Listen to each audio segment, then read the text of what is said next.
narcissistic abuse, chronic self-doubt, and intuition.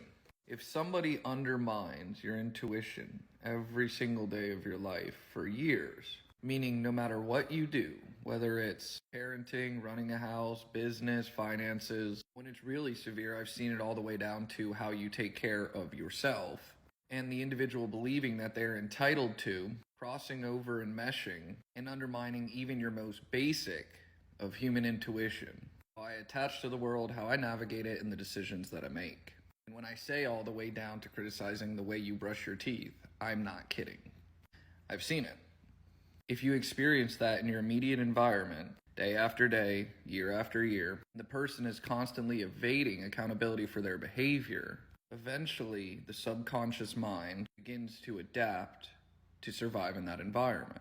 And instead of continuously confronting the person, as it shows to be futile over and over and over again, you would have to go delusional yourself to keep having the same conversation about the same exact thing, or fundamentally the same emotional cycles. So what does the brain do?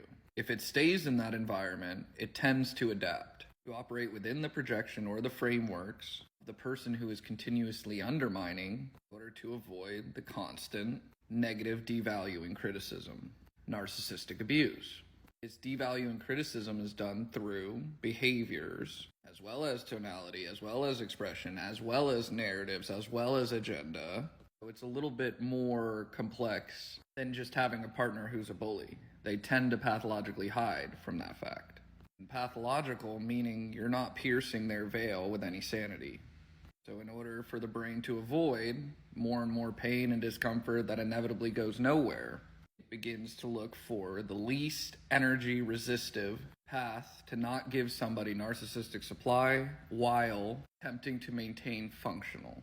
But with it often goes the starter of this video, intuition, because we're conditioning it to operate against itself, to meet the narcissistic point of view of somebody else. But the problem is, it's not true. But the brain will be conditioned for those responses nonetheless.